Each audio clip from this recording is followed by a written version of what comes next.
someone shoots an arrow into your chest, it is fruitless to stand and yell at the person. It is much better to turn your attention to the fact that there is an arrow in your chest. Those are the words of a Buddhist nun, and they capture, in essence, the Buddhist approach to what we in the West have called mindfulness. The Buddhist approach operates within a framework of wise action, compassion, and social harmony. So in this case, the wise action is to have the arrow removed from your chest. In essence, it is living in the moment, being aware of the moment, owning the moment, and who I am in this moment. So far, so good. And most of us generally spend a lot of our time in the moment. It's how we get things done, organize our thoughts, it's how we get out of bed in the morning. However, we do not spend every waking moment in the moment. We can't. It's not the way we are wired.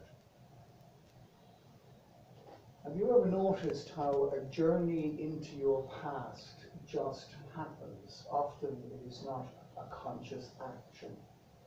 It can be triggered by something you see or hear or smell. And what of the future? Well, to ignore the future, not to plan or not to organize, would be irresponsible. And imagine a world where we couldn't daydream, we couldn't have hopes and aspirations. Boring would not be the word.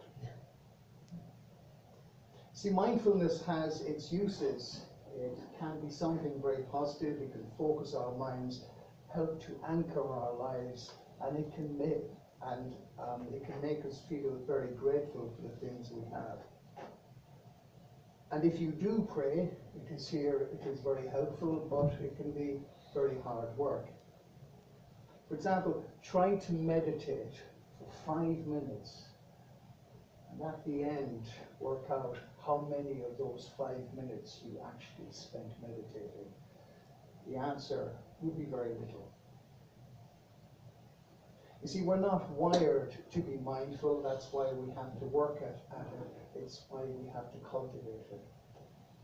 You see, we're not babies or we're not animals. A baby lives only in the moment. It hasn't got the cognitive ability to live anywhere else. And animals do likewise. A cat or a dog does not contemplate its future, and its reactions to its past are based on instinct. It is why a dog that has been badly treated will cower at a sudden movement. As adult humans, we do have the ability to revisit our past and to project our future, and we have been given those for a reason. Mindfulness burst onto the scene in 2010. It came on the back of an explosion in so-called New Age teachings. Unlike the New Age outlook, mindfulness had a ready vehicle to carry its message to the masses. Our dear friend, social media. Just scroll down your personal Facebook page and mindfulness is everywhere. Not just nice quotes with appropriate pictures, but much, much more. And it is that more that has caused the medical world to sit up and take notice. There are mindfulness classes in every town, mindfulness retreats and books. And if you go on Facebook, within a couple of minutes, you will come across ads offering you a course to become a mindfulness teacher. You won't, though, these courses are not cheap, but are they ever? Mindfulness is now a commodity.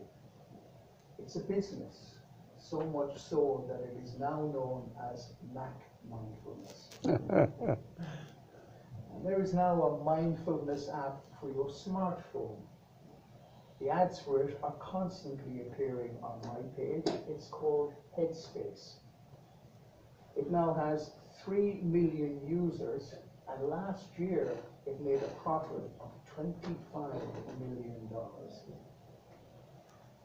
As I said, mental health experts are now beginning not only to take notice, but to ask questions of mindfulness. They point, first of all, to the practice of mindfulness in many corporate workplaces. They point to it making employees compliant. And rather than removing the source of any problems, such as stress, overwork, low morale, or poor management, the company, by offering these mindfulness classes, tells the employee, it's your fault, and here's how you can fix what you're doing wrong. It's a cheap fix.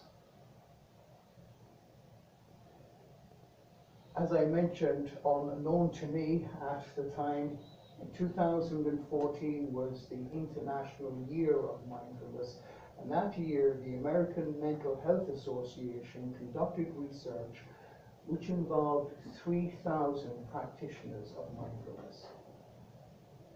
They found inconclusive proof to support claims that it helps mood swings, attention span, addiction problems, eating habits, sleep patterns, or weight loss.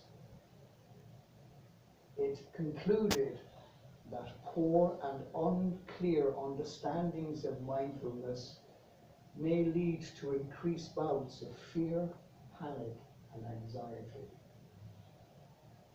And that's the key point: poor and unclear understanding.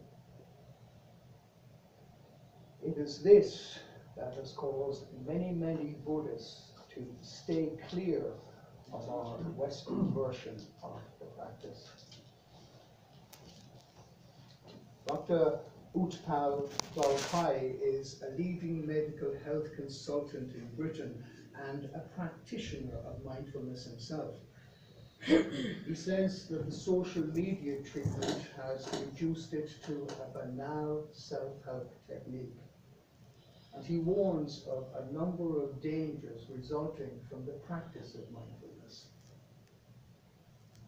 He also points out that these do not affect everybody, but those who practice mindfulness need to be aware of what they are doing.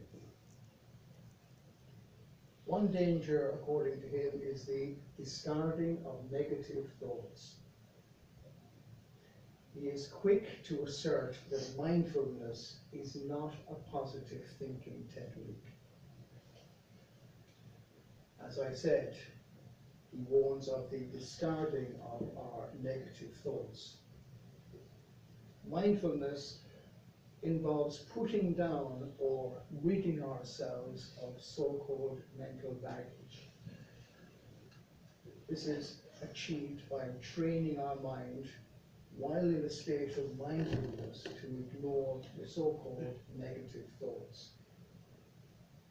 The danger, he warns, is that over time we do in fact discard such thoughts, with the result that they are not used later on in other areas of our lives. Negative thoughts, he says, are a defense mechanism. They can protect us from harmful events and harmful people. We have all met people and we felt a vibe that has warned us off. That is a negative thought and a negative experience. Another problem that he cites is the avoidance of difficult thinking. Core aspect of mindfulness, he says, is to withdraw from the streams of thought that have to do with the present challenges in our lives. Another academic, Dr. David Brandel, weighs in and argues that mindfulness can be used as a way by some of escaping challenging situations and thoughts. But perhaps the most alarming danger associated by mindfulness is one identified by Dr. Catherine Lubisk of Guy's Hospital in London. According to her, in a report last year, they are seeing an increase in people who are becoming detached from their lives due to the practice of mindfulness. It involves the person not engaging with their lives, but rather seeing their lives as a movie in which they are the lead actor. Every task they do is viewed through the lens of the third person. These dangers do not affect everybody, but they can if there are underlying mental health issues. And let's be honest, nobody's mind is 100% healthy.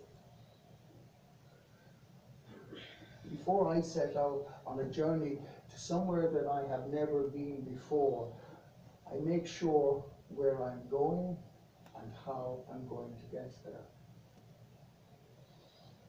Mindfulness, due to social media, is becoming popular at a worrying and alarming rate. I am not anti-mindfulness, not in the slightest, but as with everything we do, make sure you know what you're getting into, and please don't be taken in by the latest fad. Just because it's on Facebook doesn't mean it's true. Amen. Now we'll have our donations.